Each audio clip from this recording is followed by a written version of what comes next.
Welcome, new and old friends. I just have a couple of things to say, and then the stories will begin. Before you drift off into the dream realm, please remember to like, subscribe, share, and comment. If you'd like to find out about my social links, my website, how to help the channel, check the description box. Now turn off your lights, make sure your doors and windows are locked. It's time to dream. We just drove on a street that we've already driven on, by Hot Mom Matt. Sorry if the title is worded poorly, I was trying my best to make it make sense. But anyway, I'm so confused and need some sort of explanation.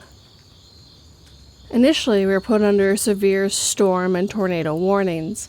I had already had some weird feeling in my gut as soon as I picked up and went outside to the humid, warm air and dark clouds. Me and my mom were in the car on the way home on a normal everyday route on the main road. I had pointed out a really tall American flag, way in the distance. It was really oddly tall. We had never noticed it before, so we were just trying to figure out what building it was from. My mom said that it could be the city hall that was up the street. Then I had reminded her that we had already passed the city hall. We know we just did because it's right next to the plaza where we were just talking about our new restaurant that we had just seen for the first time minutes before. Then we just started talking about what buildings could possibly have a flag that tall and listed the police department, fire department, etc. But each place we were listening, we realized we were just then driving past. We both went silent for a second, just thinking.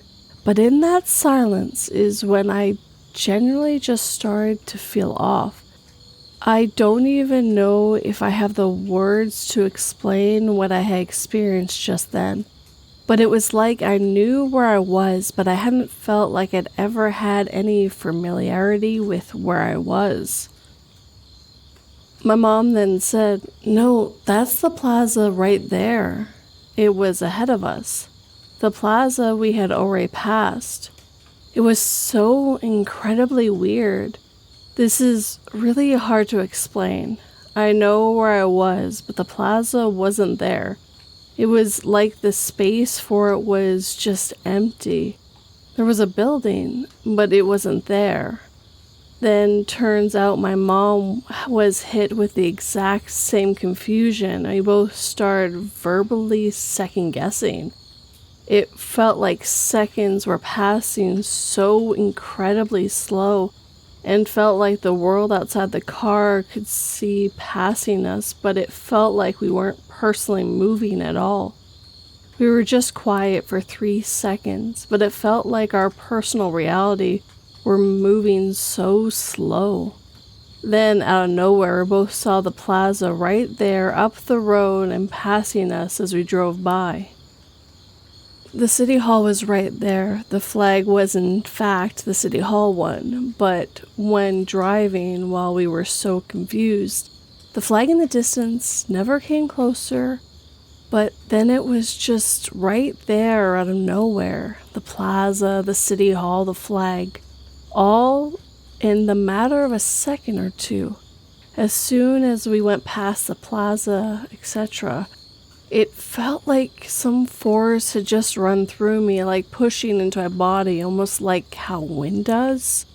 And then I got extremely nauseous. Right after that, me and my mom, both out of the blue, had asked, "What was that?" And so I knew she had also experienced whatever that was. We both felt the effects of a force on our body with no source and a wave of nausea over us. Then it's like it felt like a shift in reality, if that makes sense. Both felt like we had just entered something different and still feel so off.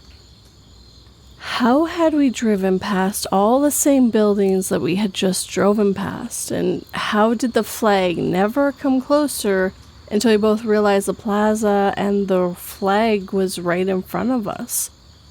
The road was a main road and goes straight for a mile, so it's not possible we drove in a circle or something, and whatever force and nausea that just happened.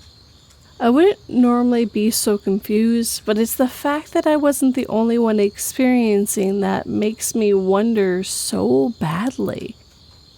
Maybe I'm overthinking this.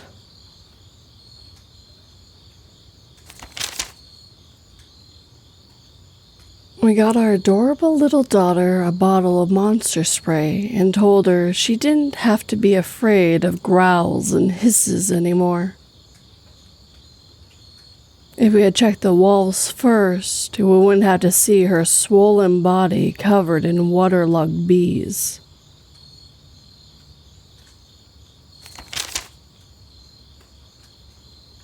Phantom Baby Crying by TheOddWhaleOut. I'm going to admit right off the bat, I've been a little stressed, but not much more than normal. I got out of the Navy in 2023, and since then, I've had 4 deaths in the family, including my mother-in-law-to-be, my sister-in-law's wedding, my wedding, 2 cross-country moves, a house renovation and sale, and a honeymoon baby. My husband is also still in the military, so he got orders across the country, which is the second move. The house we were supposed to rent turned out to be technically legal, but definitely an unsafe house, and we had to get out of our lease. It was missing entire windows with winter coming, had exposed wires, and was very unsanitary. Didn't feel safe staying there while pregnant. But our stuff was already packed in the moving truck and on the way. We redirected it to storage, and I moved in with my parents while we shifted gears to buying a house instead of renting. They lived in the state, but 4.5 hours away from the base. My husband couch-surfed with coworkers at the time. Then my parents left for an Australian cruise they've been planning for a few years. So I house/dog sat for them while they were gone, because what else could I really do? My brother still lives at home, which was really fortunate because I suddenly had an eclamptic seizure and delivered at 28 weeks. Military medical missed my preeclampsia and I had to get a medical evac, and my son was born at 2 pounds 3.6 ounces. He's happy and healthy now. So 3 months later, we close on a nice little home and our son comes home from the ICU. My parents helped us set up the house and settle in. My husband goes back to work and my parents go home. So here's where things get weird. I hear Phantom crying all the time. It's distant and vague. I ignore it because I'm sleep deprived and it's my first baby. I figure it's one of those mental and physical changes people forget to tell you about when you have a baby. The baby monitor motion detector goes off when there's nothing in the room. It has a camera and the screen shows nothing has changed. Maybe the curtains moved? I don't know. I have bigger fish to fry. The baby monitor starts reporting crying when the baby is asleep in my arms downstairs. I check the settings to make sure the mic isn't too sensitive and it's not picking up a lawnmower or something. The baby monitor starts crying on its own, like I hear the crying through the microphone. It sounds just like my son when he is gassy. When I check the screen, he is dead asleep and he's in the room with me. It's a Wi-Fi monitor, so I changed my password in case somehow our neighbors had a baby without me knowing, or they hooked up their baby monitor to our Wi-Fi by mistake, resulting in some kind of interference. I've been dealing with a lovely mental health cocktail of general anxiety and depression of a 20-something-year-old, postpartum, military-related PTSD, some kind of neurodivergence, and new mother jitters amplified by the NICU experience. During this time, the baby was still eating every 2 or 3 hours and has an NG tube, so I just chalked it up to a very rational explanation that I've just gone crazy now. The baby is healthy, and I don't think I could take on ghosts or phantom babies until next financial quarter. So I schedule an appointment with a psychologist and go about my life. The other day, my husband comes home early, and my baby and I are trying to start a garden in the backyard. My husband comes out and asks why I'm leaving the baby upstairs alone and crying. But then he looks over and sees the baby right next to me. He's really confused because he definitely hears crying from upstairs and from the baby monitor. I'm like, "Oh, you hear that too? I just assumed I was nuts." He went out and bought a new fancy monitor twice. We still get interdimensional baby cries. It stops if I stick my head in the nursery and say something like, "You okay, sweetheart? Mama loves you." It's weird, but it happens less frequently. We've adjusted.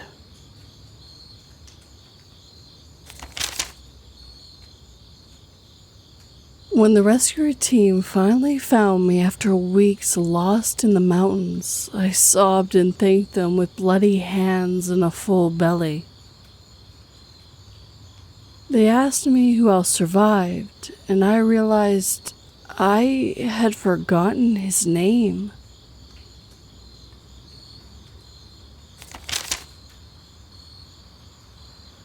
Teleported while driving by Professor Dog.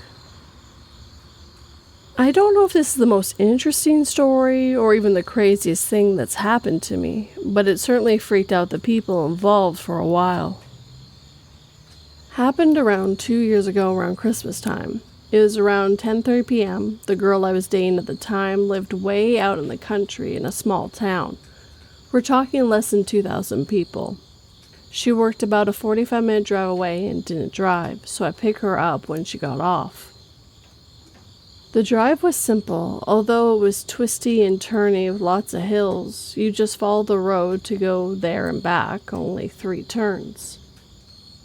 I picked her up and we drive back. At one point you have to drive through a military base. There is a really large hill that you go up first.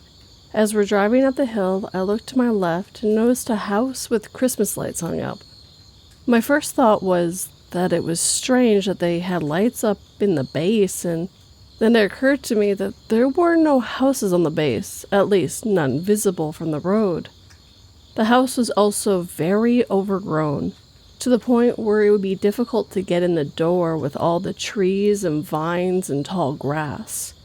It had also been behind chain link fence. It was so close to the fence that the porch was only a foot or 2 from touching the fence. The fence was probably about 6 feet high with no gate.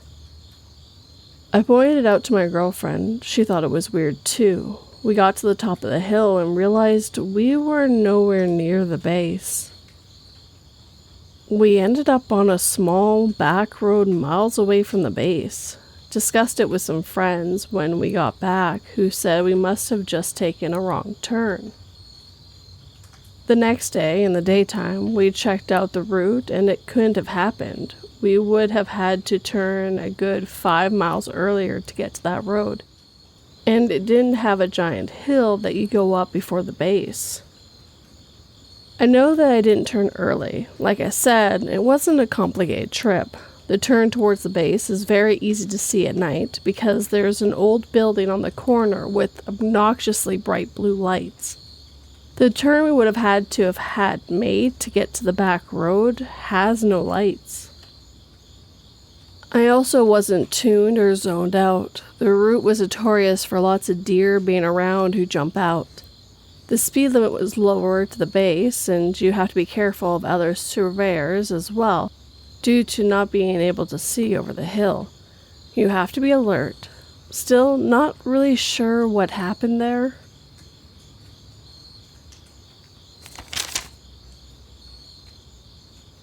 After catching our creepy neighbor spying on me sunbathing in my backyard, my husband and I went to confront him, only to find his front door slightly ajar.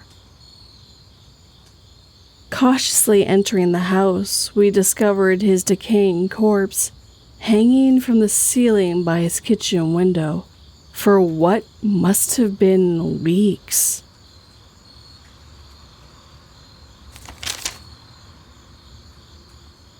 My dad called me from the future, or from something that shouldn't exist, by antoo-me.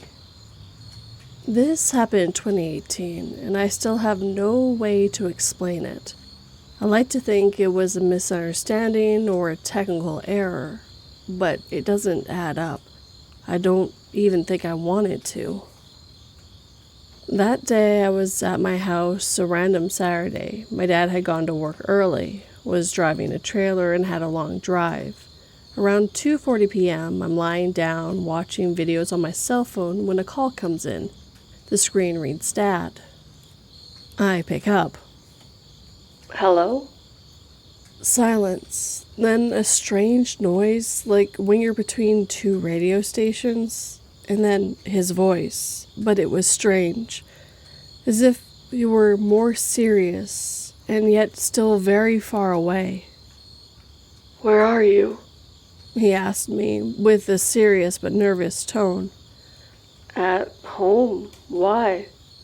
You sure? Yeah, what's up? That's when the signal cut, just there. I tried to call again, nothing. I tried to send a message, it wouldn't deliver. I thought, oh, this thing on the highway must have just cut him off. 10 minutes later, the door rings. It's my dad in his work uniform, sweaty, like he'd been driving all day, because he was. I got angry and said, "Did you call me a while ago?" He looked at me confused. When? 10 minutes ago, you said, "Where are you?" and then it just cut off. He swears he didn't call me. I didn't even have a signal where I was going. I was in a mountain range. I couldn't even get text messages. We checked his call history. Nothing. Neither outgoing nor incoming. I tried to laugh, nervously at him, but he was silent for a moment, and then he said something that left me cold. I swear while I was driving, I thought you were gone. I felt a strange anguish, as if something had happened to you, but for no reason. I even got a little sidetracked by that. We let it be, but days later, I noticed that the call log was still on my phone, which lasted 18 seconds, with the exact time and with his number. To this day, I have it saved. There isn't an explanation. It wasn't a joke nor a network error. The voice was his voice, but there was something different, like he wasn't my dad that day, as if it were the one I had already missed. Edit. Sorry for some parts that are confusing. English isn't my first language, and I translated my story from my native language. I know it made some of the grammar and phrasing weird. Just wanted to share something that had been stuck in my head for a long time. And a quick note from me, 242. I left the text on screen exactly what OP wrote, but as I was narrating it, I did change it to make more sense for you guys. So I hope it helped, and I know there's some oddities I left only because I wasn't sure how to fix it fully. So, I hope you enjoyed it. Now we'll finish with OP's other updates. Here's a few things I want to clarify. My dad was working in a mountain range for about 30 minutes from home. He was already heading back, but his phone didn't have a signal or mobile internet. He never liked paying for that stuff anyways. I didn't get mad at him, just freaked out a little, but I thought the way it translated it made it sound like I was angry. I still have the phone where I got the call, but I haven't found the charger in years. Thanks everyone for commenting, and if you didn't believe it, I get it.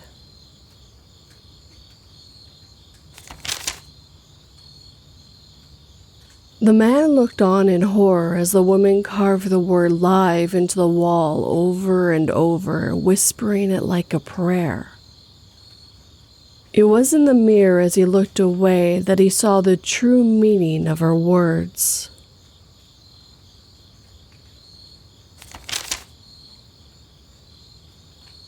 Witnessed a car accident twice by Naps and Crimes. This happened to me a couple of years ago. I was biking to work as per my usual route, and I was at the crosswalk waiting to cross when I heard tires squealing. I was on my phone, but I managed to look up in time to see a red pickup truck run a red light and slammed into a black BMW on the driver's side rear panel. The BMW spun violently and nearly flipped in the air. The tire was torn off and thrown into the parking lot, hitting a car. The red pickup truck, knocked off his trajectory, sped towards the sidewalk, slamming into a light post.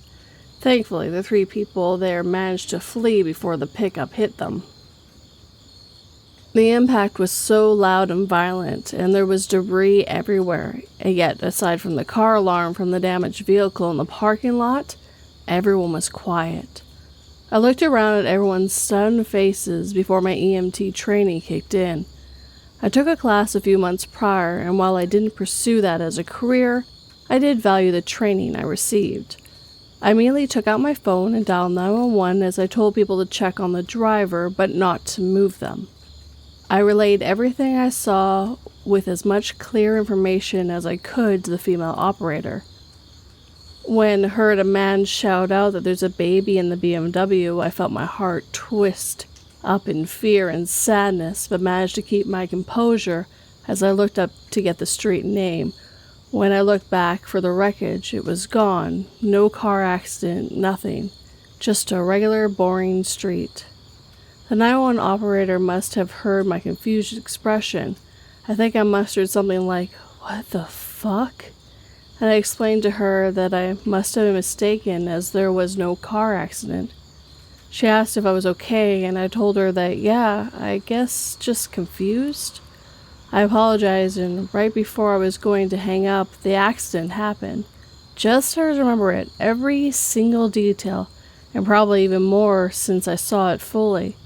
The 911 operator must have heard the crash over the phone and asked me if there was a car accident just now. I said yes, and she sent police immediately. I stayed on the phone with her for a few minutes as we both tried to figure out what the hell just happened. We were both very confused as to the situation and just decided to leave it behind us. I don't believe in the supernatural, and I for sure would have just dismissed this as a random fleeting thought if it wasn't for the fact that I had a 5-minute call with 911 on my phone. Edit to add, I did stick around, and while the mom was pretty beat up, the baby was okay from what I saw when the ambulance took them. The red pickup driver was drunk, as evidenced by him trying to run and fight people who held him back until the police cuffed him.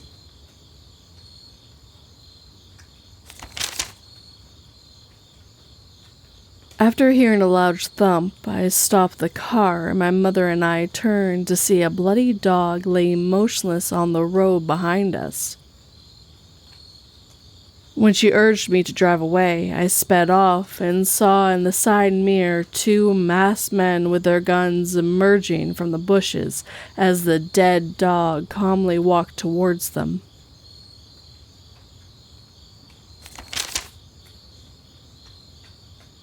Did I have a date with a psychopath? By Anonymoose.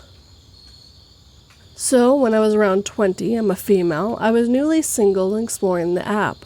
I matched with this guy named Alex. He wasn't my usual type, but his profile seemed cool. Showed he was in school, had a car and job, plus friends, so he didn't seem weird to me at all. We got talking, and he seemed pretty into me, so we set up a date. He came to pick me up for a driving date, so basically sitting in his car for hours driving around. Yes, I don't know why I did this, but I blame it on being young and dumb. So he started driving. We drove for about 40 minutes all the way to downtown. Mind you, during these 40 minutes, he was blasting music at full volume with the windows down. Everyone on the sidewalk was staring at us while he screamed the lyrics out the window. When I brought it up that I thought it was a little too loud, he said, "Nah, everyone loves it." They in fact did not love it, I can assure you. Anyways, we get to the heart of downtown, and he parks outside a very famous and prominent tower in the city and gets down the ground and just stares at it. No warning, nothing. This is where I started to think he was a little strange. He then hopped up and said, "Let's go get some food now." It was very strange. So now we begin driving to get food, and he drives 2 cities outside the one we're in. Essentially, we've been driving now for hours. While in this drive, he starts spewing racist BS, and then abruptly tells me that he is very depressed and a troubled person, and asks me if I've ever done the slicey-dicey to my wrist. With this, I'm very taken aback and didn't really know what to say. I mean, I'd known this man for a few hours at this point, and didn't think the conversation would get this deep. He confides in me and told me he's been hospitalized before for SH. At this point, the vibe he was giving off was scary, and I started to feel in danger.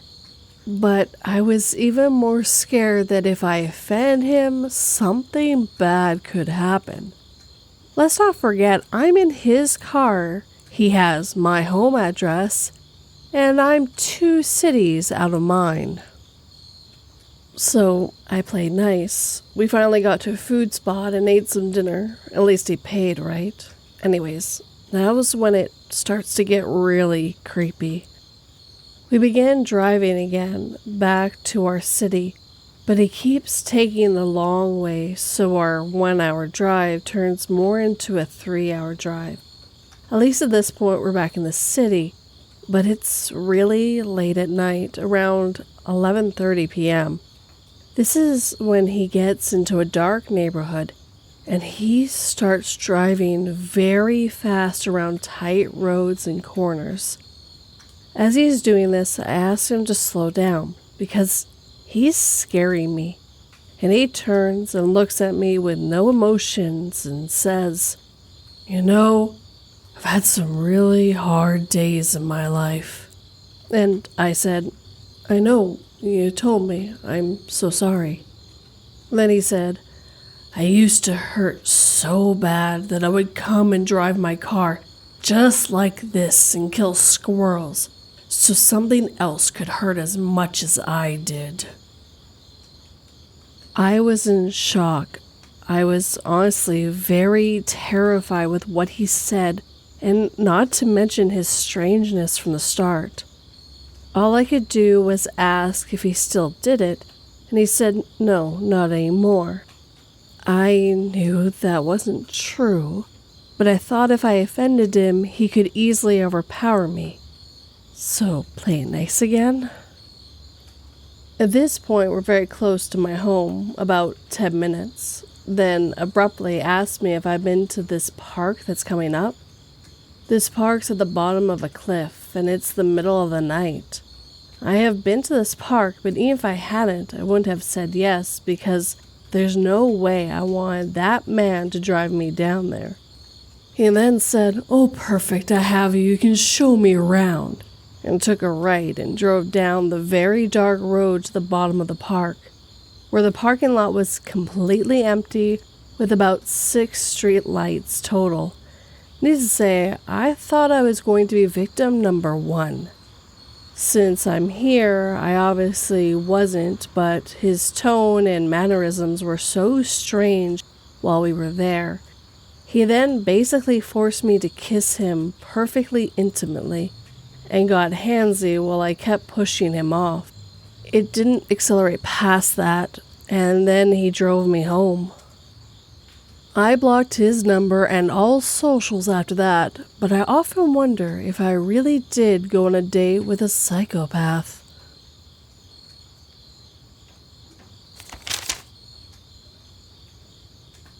If you play tag with us and catch us before evening, we'll give you a super duper reward, shouted one of the masked kids, all of them bouncing with excitement at the carnival. I was about to agree until I realized their shadows looked like tiny tentacles forming human shapes.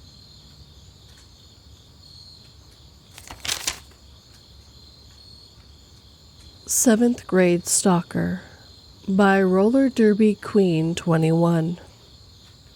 So, this is a long one. My old middle school does this thing called a candygram, and you pay for a note and a candy to be delivered to a friend. This was usually during the holiday/fundraising season, and overall, I never really got one. Yeah, I have plenty of friends, but what kind of middle schooler is going to pay $5 for that kind of stuff? Halloween of 2022, I was in my first class of the day, advisory, and like every other year, they were passing out these candygrams. Imagine my surprise when one was given to me. I initially assumed it was my best friend and that he wrote something stupid.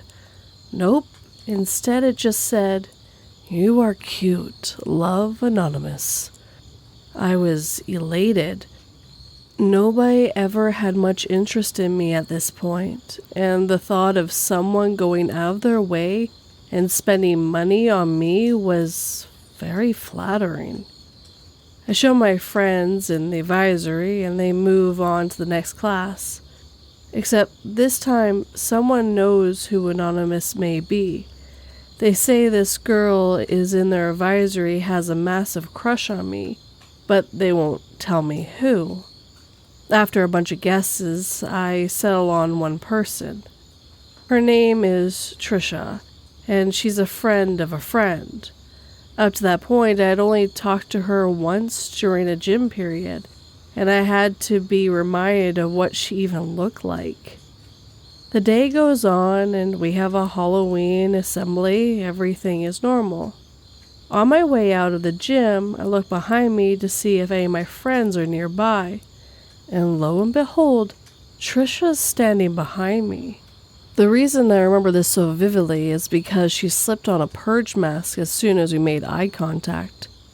I sound like a bad horror author, but I shit you not, that's what happened. Needless to say, I ran away and did some legendary trick-or-treating that night. The next day, I opened my locker to a pink folded-up piece of construction paper. It's a poem. Roses are red, violets are blue. You are for me, and I love you. Secret lover. I'm looking at it as I type this right now. I run over to my friend, and we're both bent over laughing, because what the hell? The next week, I have about 2 notes in my locker every day, but here are the worst. I watch you at your house because I just imagine how our house would look like when we're married. Heart. What? Your feet probably smell amazing. Heart. From the Watcher. She never even been near my feet? You smell nice. Never been within 10 feet of this girl. Hi, love, it's me. I love you. Have a nice day, heart. Stalker. Why would you call yourself a stalker? I apologize for the creepy ones. She knows she was doing something weird. I'm sorry, baby boy. I just love you so much and need to be with you. Stalker. I'm a girl. Always have been. These are all word for word, and I'm staring at the pile of them right now. She kept switching sign-offs to either the Watcher, Secret Lover, Anonymous, and Stalker. Why would you ever call yourself a stalker? Most times my friends would see her slip the notes into my locker during passing periods, and I once saw her do it myself. In about a week, all my friends now had every detail of the fiasco, and they all found it pretty funny. Honestly, I did too. Remember that friend of a friend? Well, her and I are very close, and she lives within a 5-minute walking distance of my house. She said that when her and Trisha were hanging out, she kept bringing me up and asked questions about my family. Then she asked if my friend would show her my house. My friend insisted that she wouldn't, but Trisha was persistent. No matter how many times she said no, Trisha would ask and ask. My friend never did tell her my address, and she kicked Trisha out of her house. That same friend added me to a Google Doc that Trisha's friend group used to talk throughout the school day, and every single thing was about me. What I was wearing that day, who I was walking with, and how Trisha and I would make such a good couple. Trisha even wrote down my mom's license plate number in the doc. I wish I had the screenshots, but if I did, I don't have that device anymore.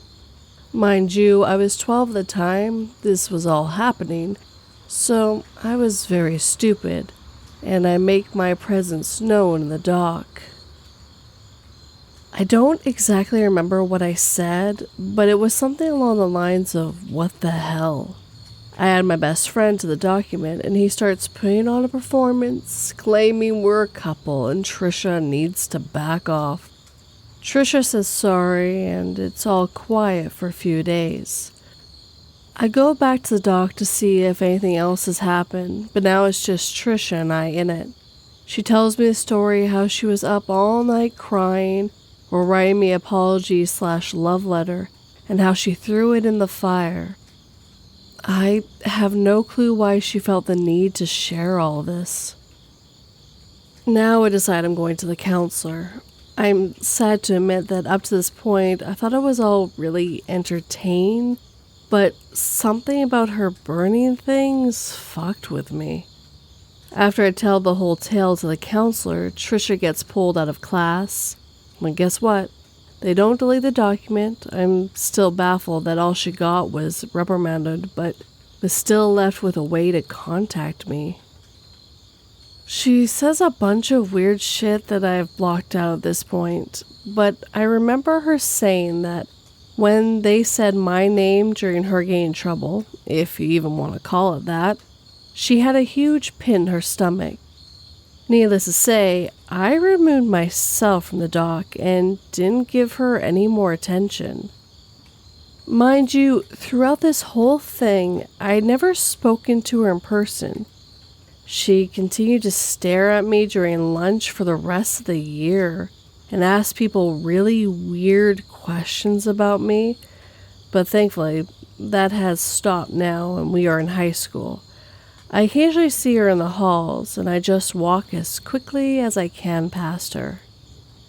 Trisha, let's not meet.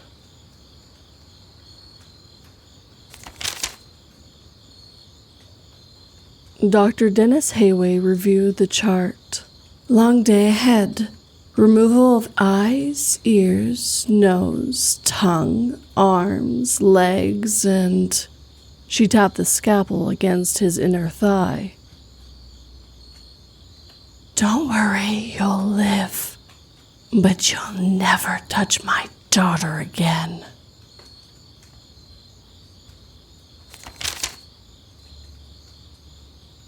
My ex has been stalking me. By Dinostores. Let me just say I was young and dumb when I met him. I'm 18 years old. I met him when I was 16. I was never in a relationship before him. I was a bigger girl and just had an extremely hard time getting guys to like me. I met him on Snapchat. I didn't realize it then, but he had love bombed the hell out of me. I was so lost in the feeling of being wanted that I ignored the extreme red flags.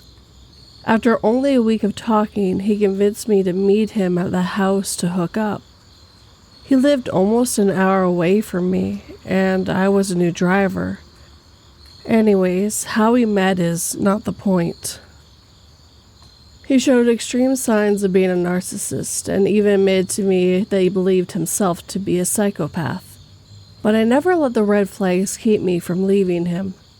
He was possessive over me and manipulated me into believing he was the only one there for me. Made me cut off my friends and even made me distance myself from my family. He cheated on me so many times. I caught him 3 times. He admitted to me that out of the 18 months that we were together, he was faithful for 3, which is bullshit. He cheated on me the entire time. I had evidence but in the end, he kept lying to save his own ass.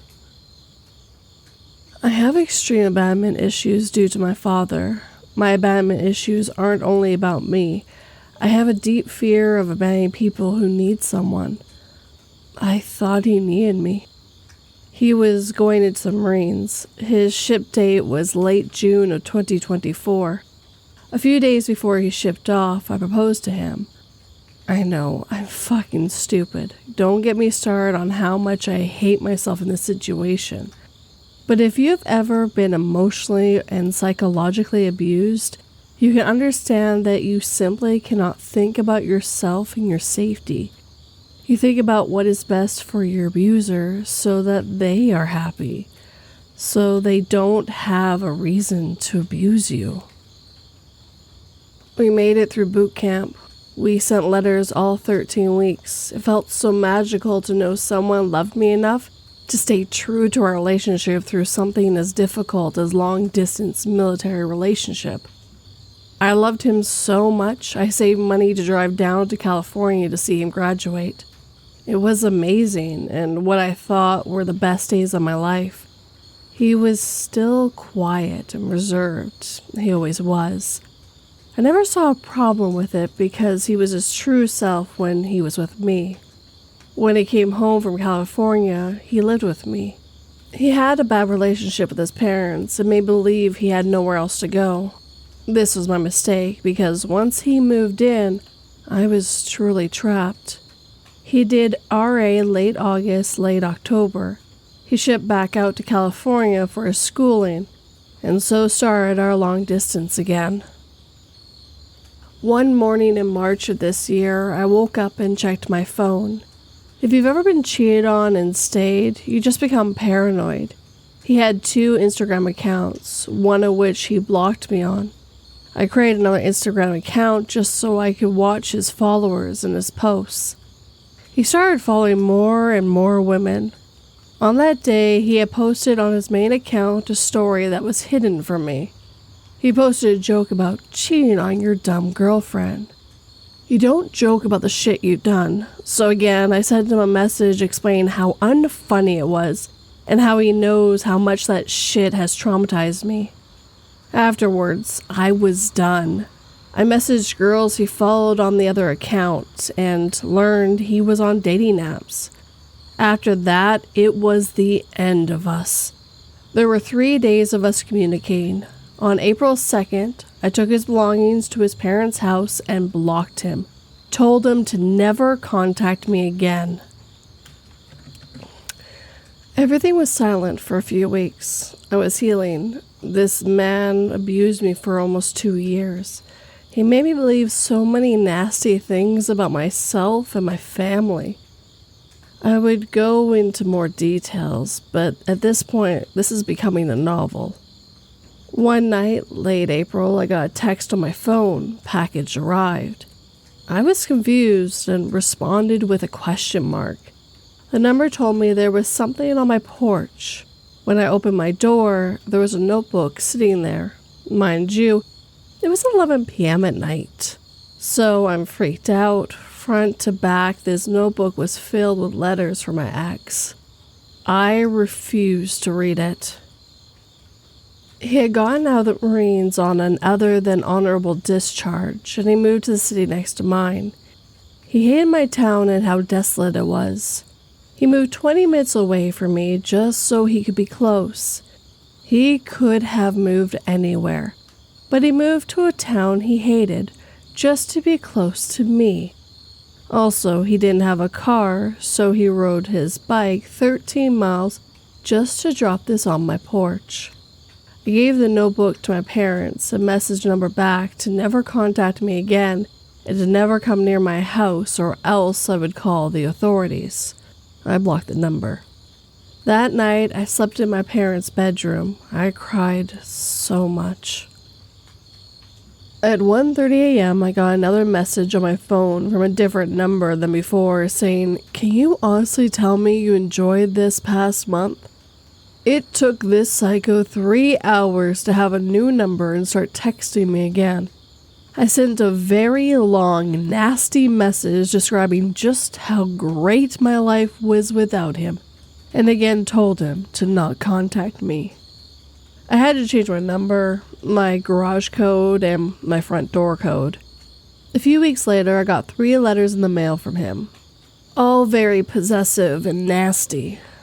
One of them was an unaliving note, describing exactly how and why he would end himself. I called his city's dispatch and sent a wellness check. He was alive. He told the officers that he was just upset. I had done a lot to try and get him into some sort of mental care. He refused time and time again. I told the officer to tell him directly that if he contacted me again in any way that I'd file for a stalker and harassment report. Lo and behold, a week or so later I got a message on Facebook from a very, very fake account. All of its posts and information were clear indicators that it was him. Unfortunately, I had to read that notebook he left on my porch, and holy shit, when I say he's crazy, he's batshit crazy. In that notebook, he admitted to lying to me about attempting unaliving, lied to me about being hospitalized, and lied to me about going to psych. He said it was better for me to believe us breaking up made him unalivable. He also admitted to a lot of illegal activity and that he cheated on every single girl he was with. The whole notebook traumatized me even more. I went to the police station and filed a report. 2 days after I filed the report, I got more letters in the mail from him. One admitting to him watching me from the hill outside my house, and the other was him trying to return our engagement rings that I had left with his belongings. He told me that I was smart to change my phone number, but that I could not change my address, so he'd keep sending me letters until he won me over again. The last 2 letters were sent from a different state. That means he moved away. I'm very happy that I don't have to worry about my physical safety anymore. But every week I get more and more letters. He's obsessed with me and I simply don't understand why. He cheated because some messed up part of his brain wasn't satisfied with me.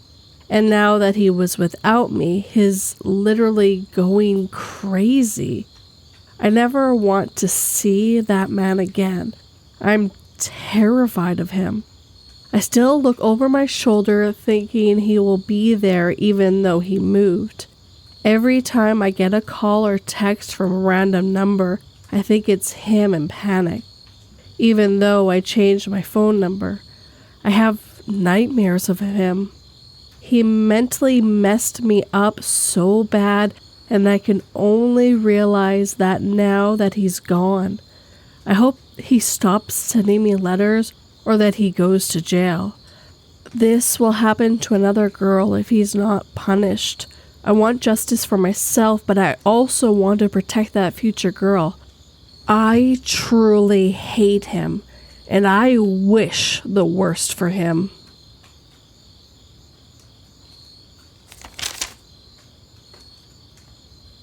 The witch told me I need to sacrifice the one I love the most by midnight to finish the spell and live forever, but I didn't know who to choose.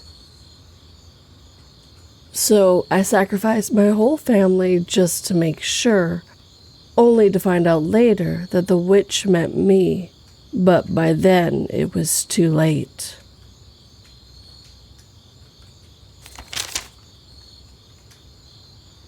Someone who looks exactly like me has been visiting my clients, by DxrkMilku. My name's Jay, short for something longer, but no one really uses it. I work as a pest control tech in a mid-sized California city. It's not glamorous, but it pays alright, and I meet a lot of people. Most of my clients are regulars, elderly couple, college students, sometimes a landlord who wants me to pretend I don't see the roaches. I live alone in a small apartment complex. It's pretty tight-knit. Everyone knows each other, waves, asks about your dog if you don't have one. It's the kind of place where if someone steals your Amazon package, someone else already has it on video. That's why what's been happening lately doesn't make sense, because everyone here knows me. It started 2 weeks ago. I had just finished a late job and got back around 9:30 p.m. I was walking up to my unit when Marie, my neighbor across the hall, peeked out and said, "Hey, you're back early." I blinked. "Oh, what do you mean?" She looked a little confused. "Didn't you just leave like 10 minutes ago? I saw you walk down the stairs. You even looked at me when I waved." I hadn't been home all day. I hadn't even seen Maria that week. I shrugged it off. Maybe she mistook someone else for me, but that little feeling, the one that makes the hairs on the back of your neck stand up, didn't go away. The day after that happened, I went to work like usual.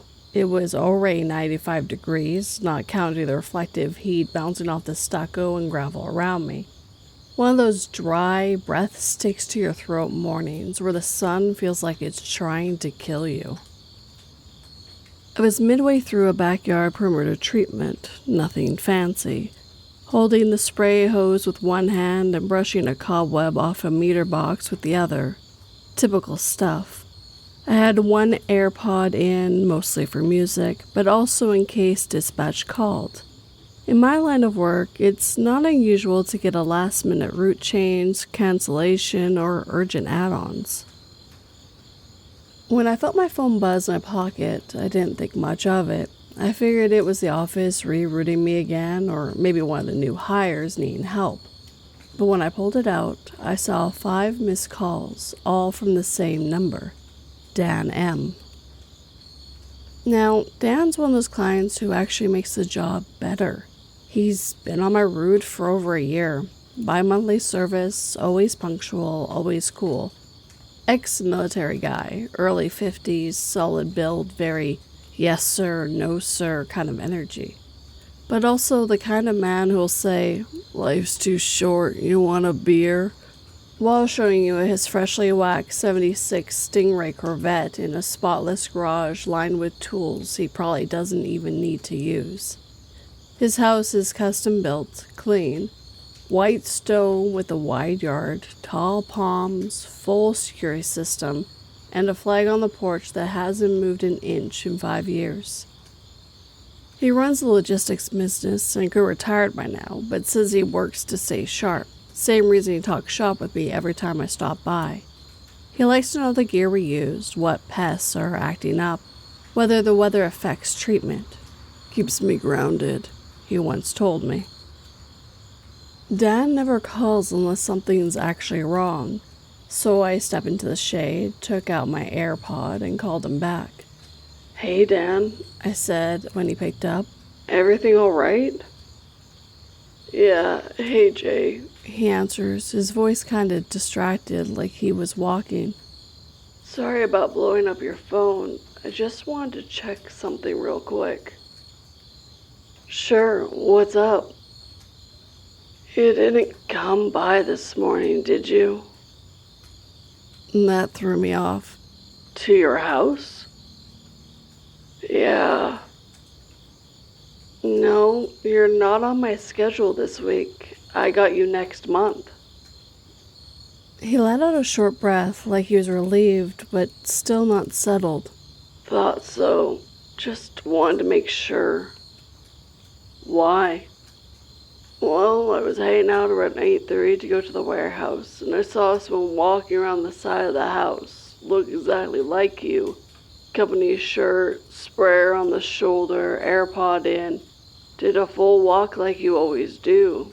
Didn't knock, didn't say anything. Just started checking things. I blinked. You sure it wasn't another tech? Sometimes we do sub-coverage if the office messes up. Nope, he said firmly. You're the only one I've ever had, and I told the office that. No subs, no fill-ins, just Jay. That was true. I remember the note on his file. Client prefers only assigned tech. No schedules under 2:30 p.m. due to work. I don't even allow service before 2:30, Dan added. You know that. I'm never home before then. I stepped out from under the overhang and paced towards the gate, lowering my voice. Dan, I swear, I haven't been near your place today.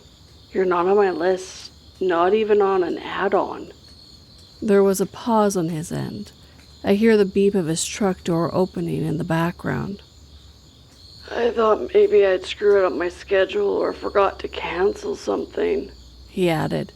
But I just checked everything. No texts, no emails, nothing on the app. And I know I didn't pay for anything today. You want to send me the ring footage? I asked.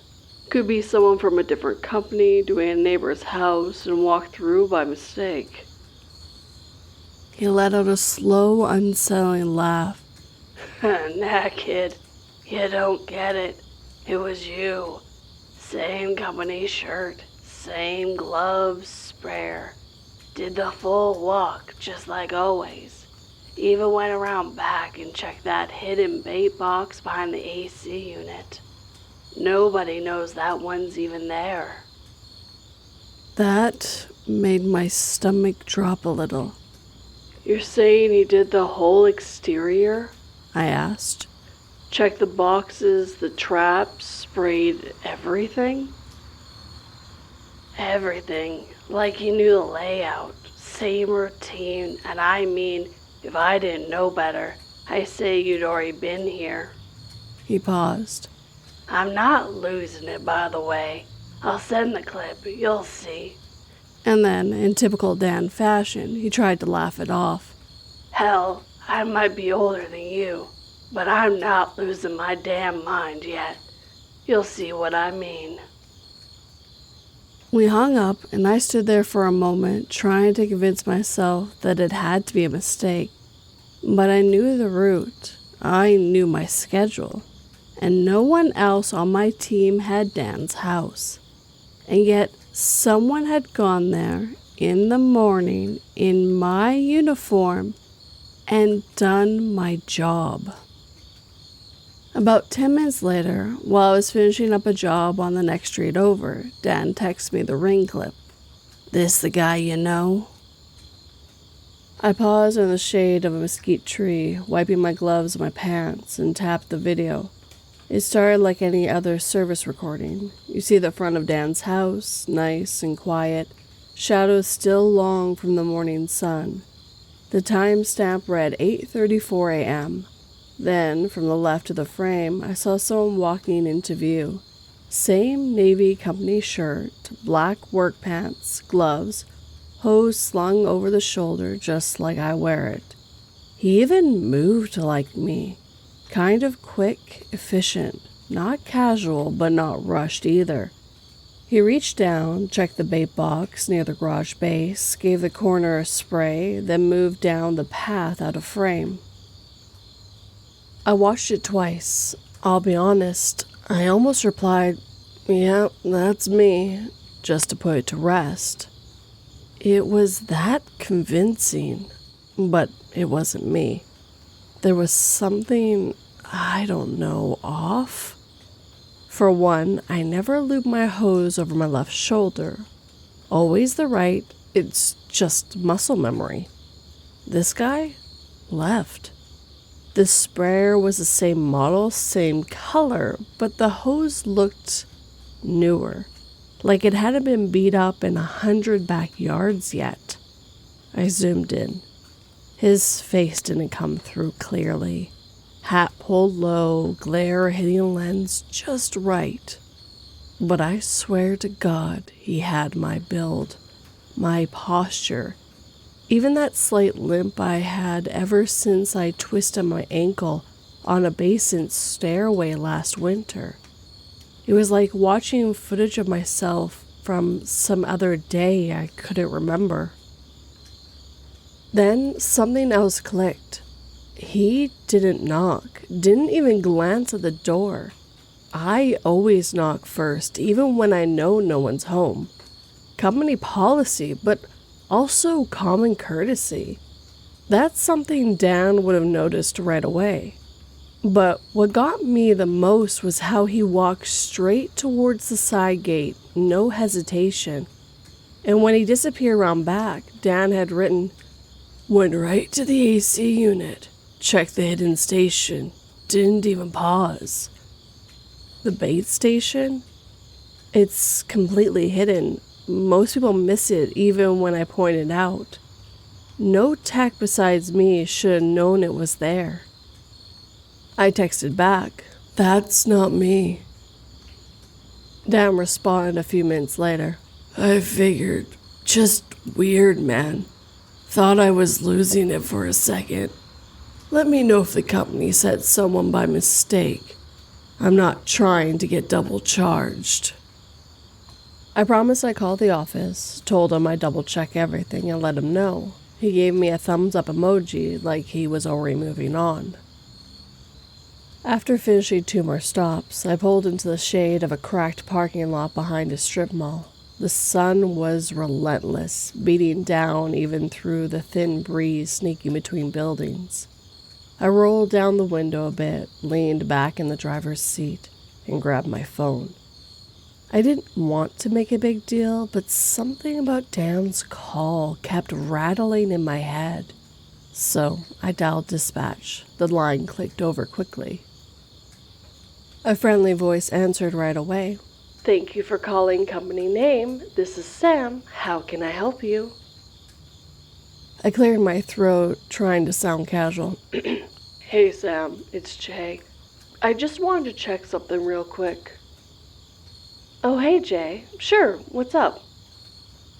"I had a client, Dan M. Says he saw someone at his place this morning, but I wasn't scheduled there today. Just wanted to double check if anyone else was booked for his property." There was a brief pause, and I could hear her typing. "All right, let me pull that up. Okay, looks like you're right. Dan's not on the schedule today. No add-ons, no reroutes for his address." I ran a hand through my hair, feeling a little more confused. "Okay, thanks. When was my last appointment with him?" "Looks like last service was about 6 weeks ago. Everything was marked complete." I nodded, even though she couldn't see me. "Yeah, that sounds right. He's usually on a bi-monthly schedule." "Exactly. No charges or exceptions today. You sure you're feeling okay? You sound a little off." I chuckled softly, trying to shake the tension. "Yeah, just a little confused. Client thought someone else came by. You know how it is." "Yeah, totally. If you want me to flag it or double check anything else, just let me know." "Will do. Thanks, Sam." We hung up and I leaned back, staring at the cracked dashboard.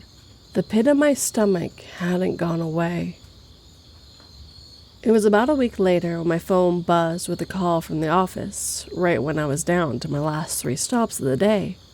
"Jay, we need you to swing by Miss Ramirez's place again," the dispatcher said. "She filed a complaint. Said you didn't spray, just announced yourself, walked the backyard, de-webbed a few spots." left the tag and took off? I froze for a second. Wait, what? That's not right. I always spray her place. We've been regulars for months. We know, but she insists, Sam said. So we added her to your schedule for reservice. If you want, I can give you the details. I ran my hand through my hair, my mind racing. Customers sometimes want free services or mess with you to get extra, but this felt off. When I got there, I pulled up and took a deep breath before knocking. Miss Ramez opened the door and looked a little tense. I kept my tone even and professional. Hi, Miss Ramez. I'm here for reservice. The office mentioned that there was some concern about the last visit. Can you tell me what the issue was? She nodded, biting her lip. Thank you for coming back. It's just, my son and I noticed you didn't check the bait boxes or spray the bag properly. You only de-webbed and left the tag. I pulled out my phone and checked the notes and photos for the last visit. According to my records, I did a spray of the entire yard and checked all the bait stations the last time. She looked frustrated but unsure. I don't know what happened, but it didn't seem like a full service I was expecting. I stayed calm, trying to reassure her. I'm the only technician assigned to your route. I want to make sure everything's done right. She nodded slowly. I just thought you should know. We stood there for a moment in silence, the summer heat heavy around us. I nodded slowly, my voice steady. Okay, Miss Ramirez, I'm sorry you're upset. Let me go ahead and get the service done properly this time. Thank you for your patience. She gave a small relieved smile. As I grabbed my gear and headed out back, I couldn't help but pull out my phone again. I flipped through the photos I had taken during the last visit. Clear shots of the wet marks on the ground where I had sprayed. Close-up of the bait stations I'd checked. Even the tag I left on the door. Everything was there, crystal clear. It was disappointing, to say the least. Sometimes when you're very nice to customers, go the extra mile, they still do stuff like this. I shook my head and started the perimeter again, trying to push the doubt aside. But the nagging feeling wouldn't quit. I wrapped up Miss Ramirez's service in about 35 minutes. I was thorough this time, more out of frustration than anything. Checked all her bait stations, hit the fence line and foundation, swept the webs, and even double covered the shaded corners that usually don't need it. Just so there would be no confusion next time. Once I finished, I went to her door, rang the bell, and took a half step back. She answered like nothing had happened, polite but stiff. I kept it professional. Hi, Miss Ramirez. I just wanted to let you know that the reservice is complete. I took extra care today, checked all the bait stations, and gave your fence line a solid barrier. Thank you for your patience. She nodded. I appreciate it. Sorry for the trouble. I wasn't trying to get you in any trouble. I just wasn't sure if everything had been done last time. No worry at all, I said. It happens. She lingered at the door a second, like she wanted to say something else, then just gave me a quick smile and said, Have a good day, hon. I wrapped up my last few stops and was off the clock by late afternoon. On the way home, I stopped at a gas station, grabbed a sugar-free energy drink, and sat in my truck for a few minutes with the AC cranked. My boots were damp with sweat, my brain foggy. I just needed 5 minutes to decompress. Mrs. Ramirez's complaint, Dan's weird call, and the tag photo, the early morning version of me he swore he saw. It was all simmering in the back of my head. But I brushed it off. Long week. Maybe things were just overlapping weirdly. By the time I pulled into the lot of my apartment complex, the sun was low and orange. casting everything in that soft, sleepy glow. I live in a 45-unit complex, not huge, but close enough that you could hear your neighbors through the walls if they got company or a loud TV. As I got out and walked up, I caught the familiar smells of dinner wafting from a cracked window a few doors down, something garlicky. Another neighbor's TV was blaring sports commentary in Spanish, and 2 kids were arguing on the stairwell, their voices bouncing off the stucco. I stepped inside and dropped my keys on the shoe rack by the door, the one with the hangers, and immediately glanced towards the living room. Empty. That's when I realized it. My dog wasn't in his usual spot. Every single day, without fail, he's curled up on the couch waiting for me. Yeah, I know, he's not supposed to be there. But he's my first son. I love him. So I don't really mind. Scooby? I called softly. No answer. No sound of claws ticking on the floor. No tail thumping. I walked deeper inside, my boots heavy against the quiet. I set my lunchbox on the kitchen counter and mentally noted to put the leftover sandwich and snacks in the fridge. But right now, I had one priority. I stepped into the hallway, and there he was, laying down, half in shadow, watching me. Not scared, not hurt, just still, like he had been there for a while. I crouched. You all right, bud? He gave me a slow blink and a single tail thump. No whine, no excitement, just low-energy acknowledgement. I walked over and ran a hand over his head, down his back. He was warm, breathing normal, just acting weird. A minute later, he stretched and got up like nothing was wrong. Trotted over to the water bowl and lapped a bit, then hopped up on the couch like he was reclaiming his throne. That's more like it. I exhaled and flipped the living room TV on, just for background noise, then leaned down and unlaced my boots. I headed straight for the shower, stripping out of my uniform and stepping under the hot water, letting the stress of the day rinse off me. The quiet hum of the bathroom fan and the steam filled the space like a foggy cocoon. 15 minutes later, towel around my waist, I walk into my room to grab some comfortable clothes, reach for the drawer. Then I saw it. Laying on top of my dresser, one of my work shirts, laid out flat, clean, smooth, like it had been freshly pressed or folded, not tossed there or pulled from a pile. Placed. I blinked at it, heart knocking a little harder in my chest. It wasn't just any shirt. It was the old one, the temporary one they gave me when I first started. The one with my full name on it before I changed to just J. The company lets you choose whatever name you want stitched into your uniform. Most of us go with short names or nicknames. After a couple weeks, I switched mine out, got a new batch of shirts with a shorter name. This one? I hadn't worn it in at least a week, maybe more. Only threw it on because I ran out of clean uniforms. And yet, here it was, not in the hamper, not hung up. I stared at it for a solid minute, my brain trying to logic it away. I must have folded it and forgot it. Maybe I meant to wash it. Maybe I was half asleep and just left it there. But that wasn't how I did things.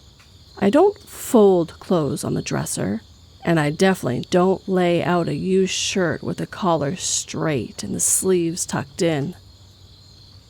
I got dressed slowly, then went through the apartment, room by room, bathroom, closet, kitchen. Every window was locked, door chained still in place, nothing missing, nothing moved. The place felt fine, but a few days later it happened again, something I couldn't explain away. A few days after finding that old work shirt laid out on my dresser, something else weird happened. I pulled into my usual parking spot after work. tired, just ready to shower and eat. From my car, I could see my apartment windows, especially my bedroom window. That day, the blind wasn't fully closed and the light was on. That was weird. I was pretty sure I turned everything off before I left that morning. But what really messed me up? I saw a shadow. Not like some vague movement or curtain trick, but an actual figure standing right there, like they were looking out, just still. My stomach dropped. I didn't even hesitate. I grabbed my keys and bolted up the stairs, heart pounding, unlocking the door so fast I nearly jammed the key. I rushed inside, and right away I noticed the bedroom light was off. Everything looked fine. I checked the whole apartment. Every closet, under the bed, even the shower. Nothing. I tried to tell myself maybe the light had been left on and what I had saw was a trick of the angle. But I know what I saw. I didn't sleep much that night. Then came Saturday. It was a slow Saturday afternoon. I made myself a late breakfast and was half watching TV. The noise filled the apartment like a lazy background hum. The sun was filtering through the blinds, casting long stripes across the floor. Just then, a knock came at the door. I opened to find Brian, my next-door neighbor, holding something in his hands. "Hey, Jay," he said, smiling. "I want to return your tool bag. My wife borrowed it a few days ago when I wasn't home. Thanks for letting her use it." I blinked, confused, and told him, "No problem." After he left, I stood frozen for a moment before heading straight to my tool closet, which is right next to the front door. I swung it open, heart sinking when I saw it was empty. My tool bag was gone. I ran my fingers along the shelves, hoping I missed it somewhere. But the space where it usually sat was bare. A cold knot formed deep in my chest. I paced the room, eyes darting to every corner, every shadow, my mind racing through every possibility. How could it be gone when I was sure I hadn't touched it? The air in the apartment felt heavy, thicker.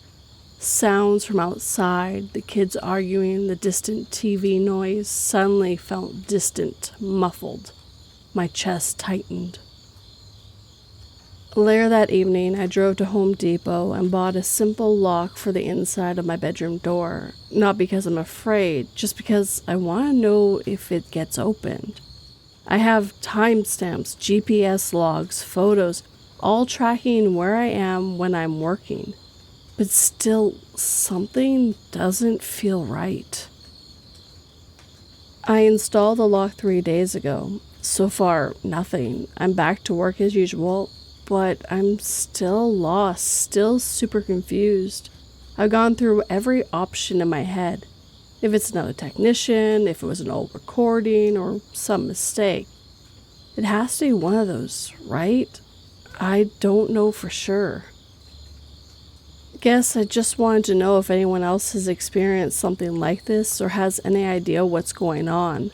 I'm planning on moving when I can. If anything else happens, I'll update.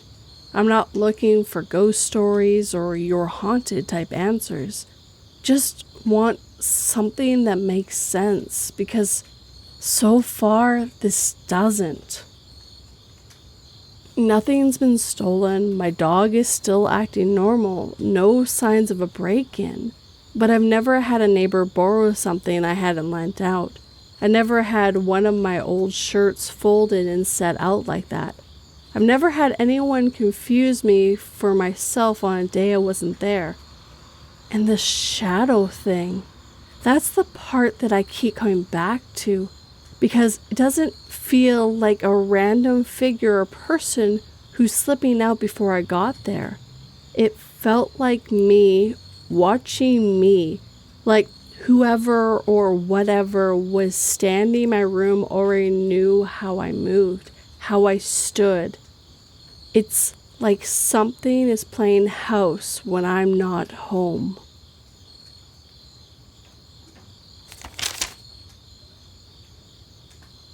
Watching his wife dangle their squealing newborn over the sink, he immediately called 911 as she fed one of its kicking legs into the garbage disposal.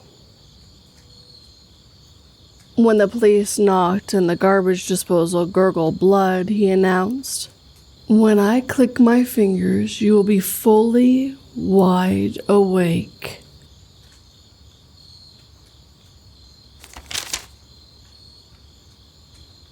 Possible Entity Following Me at 3 a.m. by Soft Professional 711. So basically it was Halloween night, and me, 15 male, and my two cousins, 14 and 15 male, decided to sneak out around 3 a.m. to go down to the shop. All was going well until we got about 1/3 of the way home. We were outside a church, and my one cousin seen an elderly woman approximately in her 70s. She was holding a shopping bag and had brown, curly hair down to her shoulders. By the way, we live in Ireland, so it was Halloween. We walked for 5 minutes until my other cousins said to me, "There's a woman following us." I turned back, and sure enough, this woman was following us. So we started speed walking just so she doesn't think we're running away from her. And then she starts running at us. At this point, we are scared shitless because it's 3 a.m. in Ireland on Samhain/Halloween night. The old lady's in her 70s was chasing us down, so we started running for our lives. She kept running until she turned into my granny's yard, which was really creepy since she was the only one who lived there. Anyways, we made it home safe without anything serious happening, so we decided to tell ChatGPT what happened to us. This is what it said. 1. The witching hour. 3 a.m. is thought to be heightened supernatural activity. An old woman's appearance may be a link to this time. 2. Old hag/sleep paralysis. The old hag often appears during sleep paralysis, causing fear and immobility. 3. Banshee, Celtic folklore. In Irish and Scottish lore, a banshee, sometimes an old woman, warns of death and may follow a person as an omen. 4. Ghostly apparitions. Elderly spirits might appear due to unresolved issues or to warn, protect, or seek help. 5. Warning spirits. Some beliefs see these apparitions as warnings of danger or illness. Many cultures recommend prayers, amulets, or cleansing rituals to protect. Now we're freaking out even more when it mentions all of this, so we decide to ask it more about the banshees, and it says that they follow their victims home as a warning sign, that they shouldn't be doing something or that someone in the family is going to die. Then, the next day, when all my cousins went, I heard the news that a friend of my granny and mother had recently passed due to cancer. Now, I didn't even know about this until that day, the day that she had passed, and she was in her 70s also. Today I came to the subreddit to see what you guys think. I know most of you probably just think this is BS or was just an old woman, but I believe she was more than that. Because first of all, why would an old woman be out at 3 a.m. following a group of teenage boys? Why would she be running at us? It was 3 a.m. on Halloween night in Ireland, which is the second most haunted country in the world behind Germany, according to Google, so I don't know how accurate that is. Let me know what you guys think this was.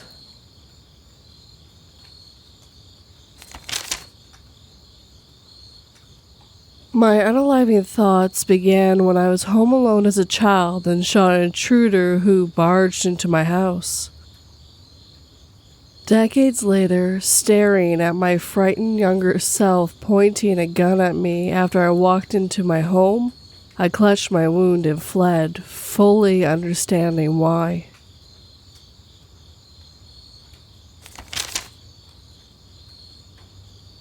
Creepy guy with a crowbar wouldn't leave my work by skippyuber. This happened back in October, but I haven't been on Reddit for a while, and I stumbled across this sub on my page and realized I finally had something to add. I wish I didn't though after this experience. This is the most in danger I've ever felt in my life. Let me start with context. I, female 19, work at a typical photo studio that's placed within a retail store. Not gonna name which one, but your first guess is probably correct. On this particular day, I was scheduled to work from 3 to 7, which was our closing hours. Unless there's an oversaturation of appointments in a particular time, it's usually only one employee working at a time. It's in the basement of the 2-floor retail store, tucked away in a little back corner. On this particular day, I came in to close the studio. My manager and coworker were still there at the time, and they were both getting off at 3:30. I clocked in on our computers, and I started chatting with my boss about where we were. There was one family in the camera room, and they were running a little behind. She told me my assigned family, and also encouraged me to get what's called a pull-in, basically where we get customers from the retail store to come take photos in whatever they're in exchange for 2 free photos fully shipped and covered. There was a man wearing a prison-looking uniform. Definitely didn't look real, it looked like a costume. It was October, so it wasn't crazy that he was wearing a costume. It was just not Halloween weekend or Halloween day though, which I thought was a bit weird since he didn't have an appointment and was standing around the particularly barren areas of the retail store next to the studio wandering. I don't think a boss got a good look at how he was acting yet because she asked him if he wanted to come in for some photos. She said something about how he was already in a costume and it'd be perfect.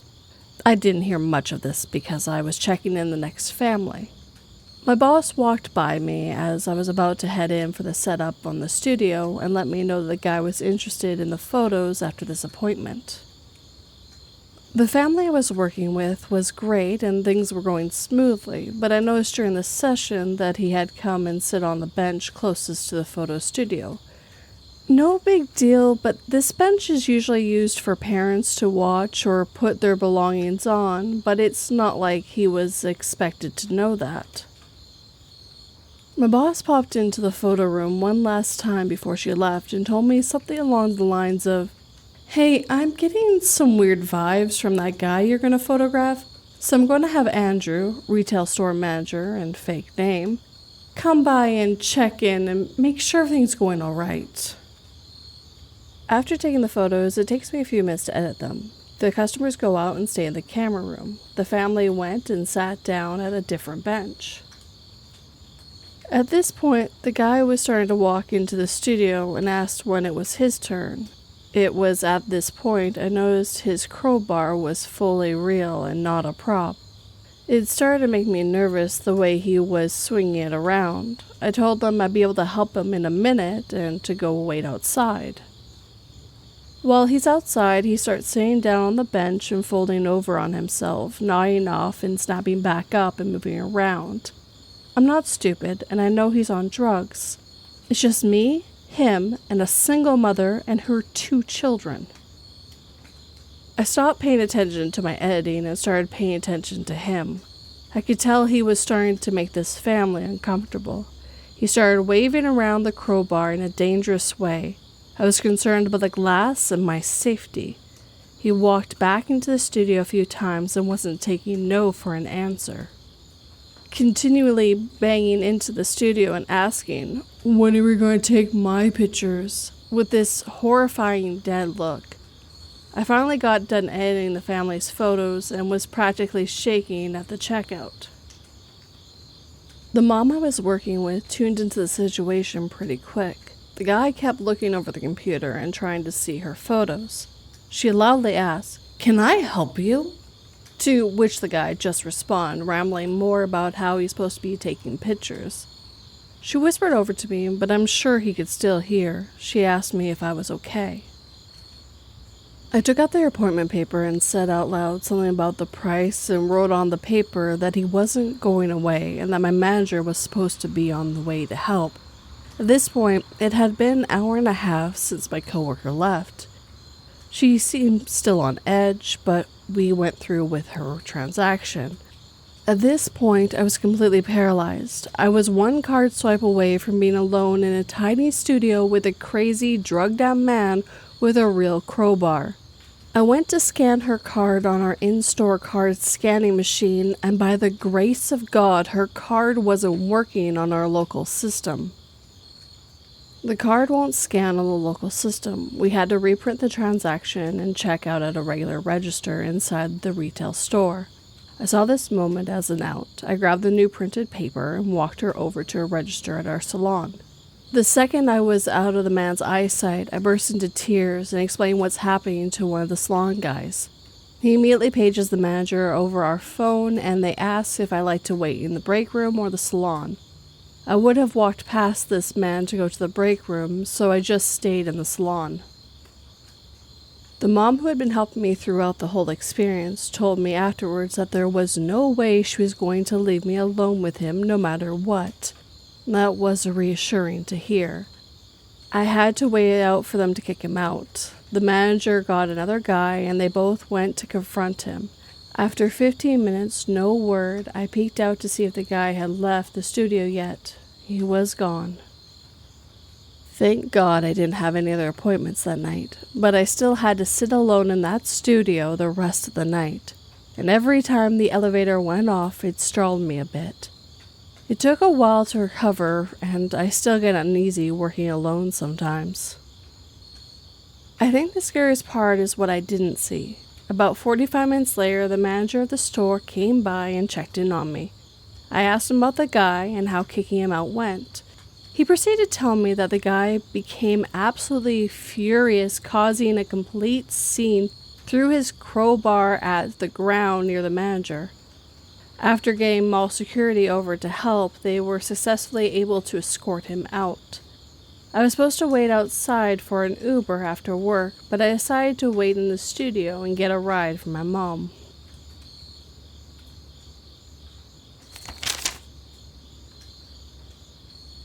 Do you like writing in third-person point of view? Asked the little girl in the comments section of our favorite writer's latest story.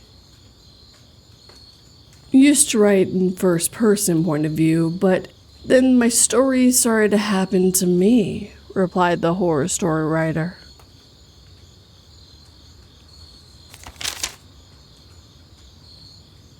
Clown Epidemic by Prep Punk. Okay, so this is my first post here, and I'll make it short and enjoyable. I'm sure a large portion of us remember the 2016 clown sightings, or as I call it, the clown epidemic.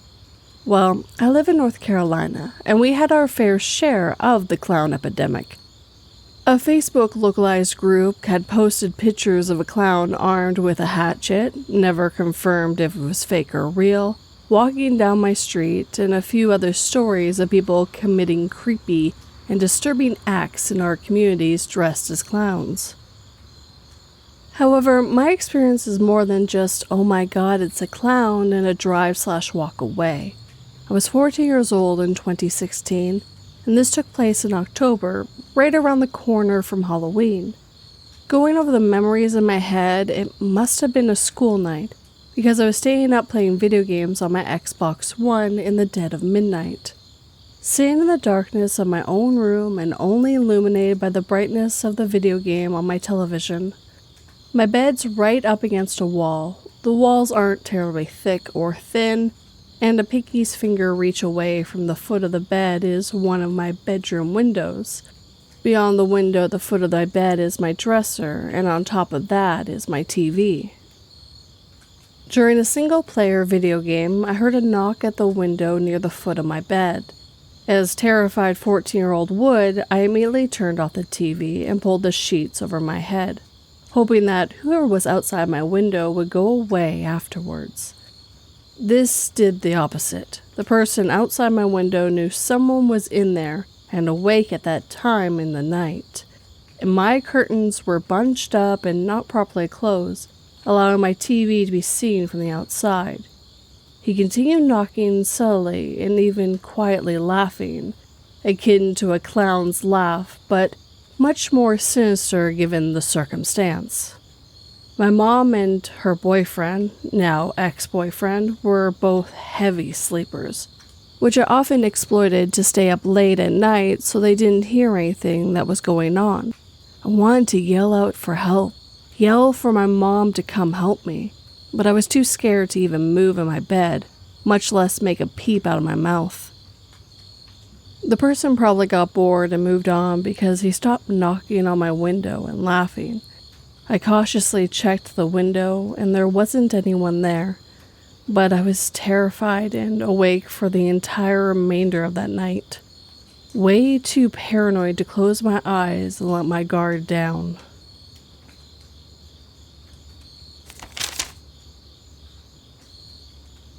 "Could you hand me a towel, honey?" I asked my wife out of habit while still in the shower. Accepting the towel from a pale, decrepit hand with golden nail polish forced me into remembering my status as a widower, too afraid to step out and greet the dark figure lurking behind the shower curtain.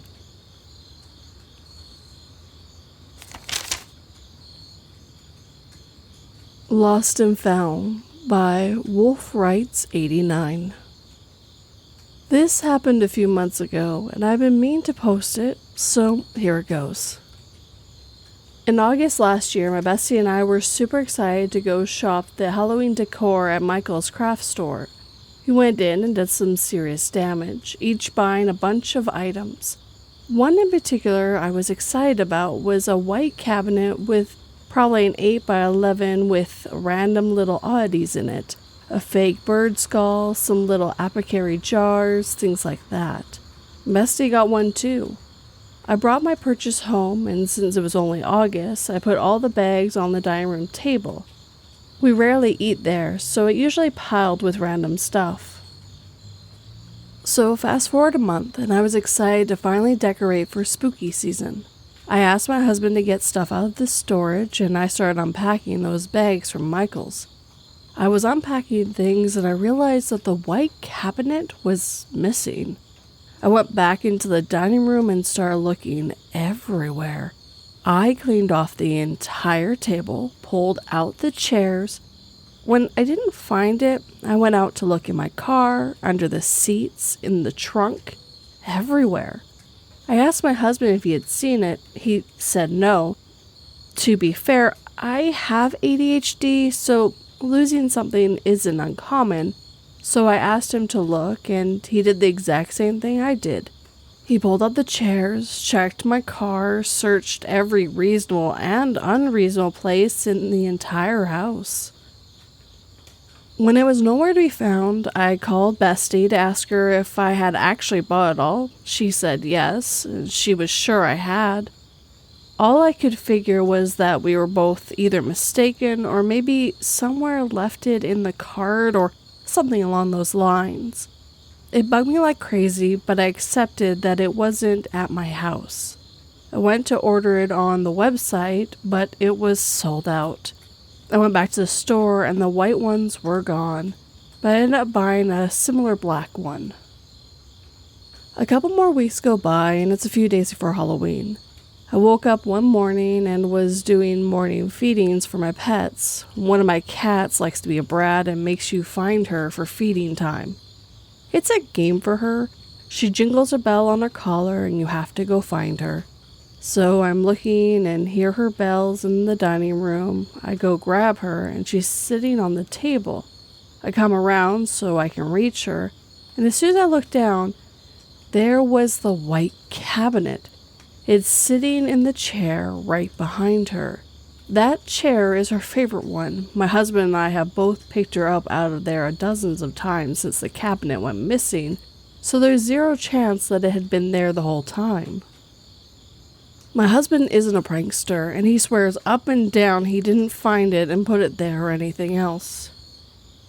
This cat is a weird one, getting out of closed rooms and once bringing me a feather, even though she's an indoor only and there's nowhere she could have got a feather from. So we joke that she had gone into the void to find the cabinet for me.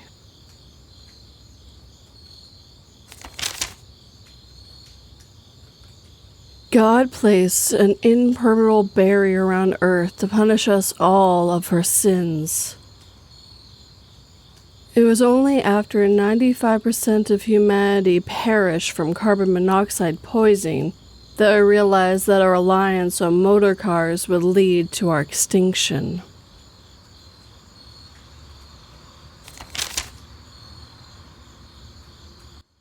And now the stories have come to an end. If you're still awake, well, I hope you fall asleep shortly. And the sounds that you hear in the background are going to take center stage for no more than 30 minutes to help you fall asleep or stay asleep. But if you are awake and want to hear more stories, I do have playlists for that as well. Sleep tight and don't let 42 bite.